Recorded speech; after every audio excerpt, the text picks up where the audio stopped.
Video game movies have become way more common nowadays. Now, obviously, at first, video game movies were a rare occurrence, and when they were pure unfiltered garbage. However, fortunately, recent video game movies have proven to be a lot better. Now, while not every video game product has been good recently, the majority of which are loved and respected by all people, well, mostly video game fans, but even normal people can get behind some of this stuff. But all of these titles, all these movies and shows are based on big products. What about indie developed titles? Well, boy, do I have the movie for you, Five Nights at Freddy's. The original Five Nights at Freddy's came out in 2014 and since then blew up on the internet and became one of the definitive horror games. It's even become a horror icon, and it's not only do more people know about it, but the franchise has gotten a bit more attention and was on a bit of a decline, with Security Breach being a huge letdown for a lot of people. But hey, the movie, it was pretty good. I mean, it wasn't perfect, but honestly, it was a good use of the source material, so in terms of it being an adaptation, it did a pretty damn good job. Now, obviously, after the first movie, Blumhouse, the creators, wanted to cash in on this, so naturally, they wanted to make more movies. Obviously, there were attempts prior, but this was the first proper attempt that turned out really well. Now, you might be wondering, why would they make a second movie? Well, FNAF does have a lot more to work with. It is a long-standing franchise with plenty of other games to take inspiration from, plot lines they could continue, but also just to make a better movie. The first one was still great, the animatronics were amazing, the acting was pretty solid, and the story did feel ripped straight out of the games. But not everything was perfect. Despite the fact that jump scares are a crucial part of FNAF, that is barely utilized in the first movie, like at all. And the scare factor is not high enough for a lot of horror fanatics, so honestly, this movie did have flaws. I mean, nothing can ever beat Sonic 3, but I mean, yeah, it could use some improvements. That does not mean that the work was not appreciated, but a sequel is a great way to improve off it. I mean, if Sonic ended up stopping after only the first movie, it wouldn't be nearly as memorable. It is a stepping stone for bigger movies to come. Sonic 1 walked so Sonic 2 could run, and Sonic 2 ran so Sonic 3 could break the laws of physics. So, after the cast signed for another 2 movies or so, it was quite obvious we were getting a sequel, but what would it be about? Well, fortunately, we knew right away it was based off FNAF 2, and honestly, this is a perfect way to progress things. I mean, it's quite obvious that after this, if we ever do get a 3rd, 4th, and 5th, 6th movie, we know exactly what they're going to be going in. And honestly, the second movie is a good stepping stone, since I do think the second game is a bit better than the first. It improved on a couple things, and it makes sense that this is the movie that's going to try and improve on the core ideas of the first movie.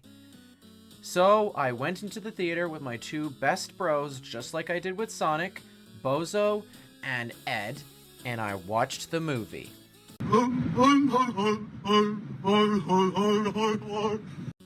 Yeah, it was alright. In all honesty, the quality of the first movie was, I'd say, about an 8 out of 10. And this movie, I'd say it's an 8.5 out of 10. Normally with sequels, you either see a massive incline or decline, but I don't know, it's only like a little bit better. That's not a bad thing, actually. It's good that the quality is consistent, but the interesting part is the pros and cons of each of them. Because I think that's what makes these movies different to me. Just a heads up though, skip to this time if you want to avoid some spoilers, since I know they can be extremely annoying, honestly. Good? Alright, the people who needed to skip, they've skipped. Alright, now I can talk about spoilers. Oh, maybe not. Okay, forget what I said. This is literally the best video game movie ever made. The beginning section is meant to be kind of like a flashback scene to show a little bit, and it's quite obvious that it's meant to show that the puppet is the main villain. Obviously, we see how the characters are coping with the events of the first movie. Abby misses her friends, which makes her vulnerable to manipulation. And this leads to a little scene after some phony ghost hunters get not only absolutely destroyed, but also one of them gets possessed by the puppet. After, of course, one of them turns off the music box. Dear God, it's hard to watch. And it turns out that the security guard there, Michael, did want this to happen. And I'll get into that a little later.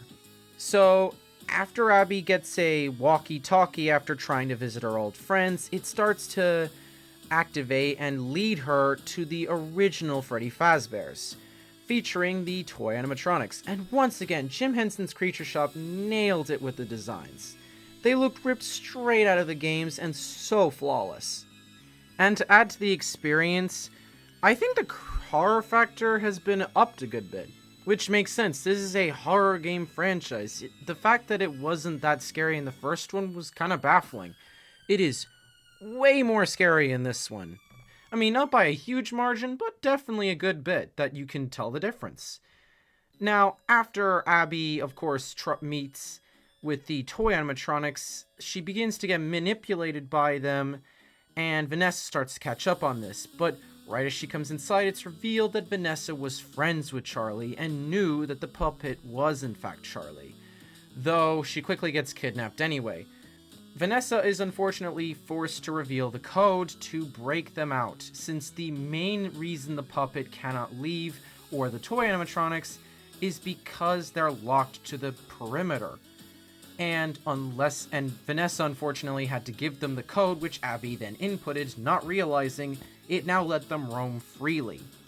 Now, obviously this leads to Mike picking up on this and again freeing Vanessa. Abby, however, doesn't see an issue, as Toy Chica is being very nice to her and helping her with her science project. And it was cool seeing Wayne Knight show up. I mean, I'm glad he had an open mind with becoming part of the movie. No, Toy Chica, that's not what I meant! Okay, but also worth mentioning, yes, MatPat voices Toy Bonnie. I mean, people did end up complaining since they would have preferred MatPat was just sounding like himself, but keep in mind, he's meant to be voice acting an entirely different character. It makes sense that he would just have his normal voice for his cameo. Some people say that, but you know, it's just a theory. But he's now voicing an animatronic that's crucial to the plot, and him changing his voice to fit the character makes way more sense, and honestly, I wouldn't have it any other way. Megan Fox is also Toy Chica, nice casting, and the original cast, they're doing about as well as they did in the first movie, pretty good. And some of the new characters are pretty good, especially Michael, who is played extremely well. But now, obviously, after some attacks with Mangle nearly killing Vanessa, Toy Freddy and Bonnie nearly murdering multiple families, and the puppet, of course, getting to Abby, it all leads to this final event where we reveal, yeah, Michael was behind this. He wanted to cause a rampage because Michael Afton wanted to renew the legacy of his father. And considering there's a festival going on that's literally all about Freddy Fazbear and his friends, they would blend right in and kill half the town before sunrise. And fortunately for them, the original animatronics come in clutch and demolish the toy animatronics. Though this does lead to them eventually going out because they're not meant to leave the pizzeria. Which is very sad to see, but it's good to see Abby finally let go and accept that she has lost her friends. Though not without Golden Freddy's spirit giving a little hint that after he leaves, he can't keep him under control. That he will come back and will be stronger than ever. Obviously, Mike is very curious on what the hell he means, but the spirit is gone before he can finish. This obviously ends with Mike having some mixed feelings on Vanessa. Not only did she lie about so much, the fact that she knew all about the original location, that Charlie was a threat, and even the fact that she had a psycho brother, it left him not trusting her. And yeah, Puppet immediately possessed her. I wonder where that's gonna go. So, after watching the entire movie, honestly, I do think it's a bit better. So, I think we should get to the pros before we get to any of the cons first.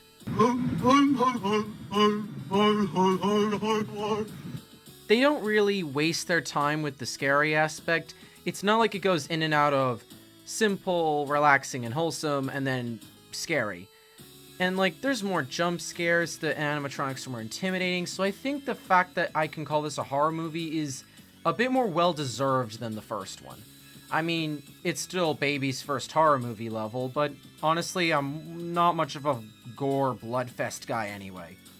Plus, the acting is again a little bit better, since I did think some of the new characters were great additions, and the fact that it was great on how it ended up adding more to the worlds of FNAF and improving on the original, honestly, it kind of deserves to be what I call the better of the two.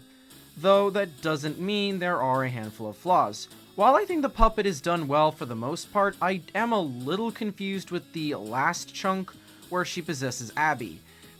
Now, obviously, she's the one pulling the strings the whole time, she's the one controlling the animatronics since they're not possessed, and she's the one also being basically the mastermind behind this whole plan. And honestly, it is a great use of the character. The puppet is meant to be more of a puppeteer, the one manipulating the whole situation. And it honestly makes sense, but honestly the possession thing at the end was a little weird since I'm not entirely sure how that works. And more importantly, how does that actually, again, it doesn't make a whole lot of sense since I kind of half expected the puppet to just roam freely. But instead, she ends up just possessing Abby and making her like a half puppet, half human, which is, I don't know, it's not a bad thing, but it's a weird thing. Again, it's not a bad thing, the puppet is still used pretty well, but I think the main issue I have with this movie is the use of the withered animatronics. The withered animatronics in the second game are pretty prominent since they are really important to the gameplay, but it's obvious that with the amount of animatronics they had in, some were getting less screen time than others. They were juggling the core 3 toy animatronics, Balloon Boy, Mangle, and Puppet. They even had the core 4 from the first movie in there. They couldn't even squeeze in Golden Freddy. And on top of that, they had the 4 withered animatronics. Now, these are, again, not possessed, they are in fact prototypes, and again, controlled by the puppet somewhat. They are way more faulty, so obviously, yes, they can get tricked by the mask, just like in-game, though that Foxy has always been kind of twitchy, so yeah, that didn't work well. But the thing that was a bit odd was how little screen time they had. I'm completely fine with them not doing the Mike actually spent 5 nights at Freddy's, but it's kind of weird how he's there for basically a couple hours, and that's the only time we ever see the Wizards. Like, I know they're not technically the ones that are possessed by the children, and it was kind of cool seeing them at the end, but I don't know, it kind of feels weird that they're underutilized so much. Again, the main highlight is the toy animatronics, and I think they're done really well, even a bit better than the originals. And it's cool to see the originals show up anyway, since you're kind of rooting for them. But I don't understand why they had the Wizards in, since they are crucial to FNAF 2, but didn't give enough screen time for them to be anything more than just there for the sake of being there. I mean, yeah, I'm always gonna pop off when I see Shadow Bonnie, but I don't know, it's kind of lame. Since I wanted a little more, but it feels like they got like a minute of screen time each. I mean, once again, they look exactly like how they do in game, but I don't know, it's just kind of my one major complaint with this movie. So, if you've reached this point into the video, you either skipped the spoilers, or you let me spoil everything. Either way, thank you for getting to this point. Now, obviously, I have heard a couple of reviews going around, and from what I can tell, the audience think it's basically around the same quality as the first one, meanwhile critics thinks it's, like, way worse. Honestly, like I said before, I think it's this on the same level, but maybe a bit better, since I think it's a bit scarier, the world is a bit bigger, and we got a whole lot more depth in a couple areas, though there are flaws, but for different reasons. Like I mentioned before, I think some parts were underutilized despite being crucial in the game, but I don't know, maybe it's just a personal thing, but I feel like I'm not the only one. Though I am a FNAF fan, so I'm probably the target audience, so I guess it kind of works, and that's genuinely in my opinion. I think it's better than the first one, it makes some necessary improvements, even though there are still flaws. But that's the whole point of a sequel. It's meant to build off the original and improve. And while it's not perfect by any means, I still thought it was a good movie. I mean, it was scarier, the animatronics had more going on with them, and it was overall a better experience. And you know what? Safe to say even though I don't agree with the critics and other YouTubers, that doesn't matter because I don't think they're the target audience, it's meant to be the fan base. And honestly, from what I can hear, most people do agree with me. Plus, we get a Shadow Bonnie cameo, so yeah, this movie's peak. Thank you so much for watching this video, and please like and subscribe since it really helps out a lot, and I will see you next time.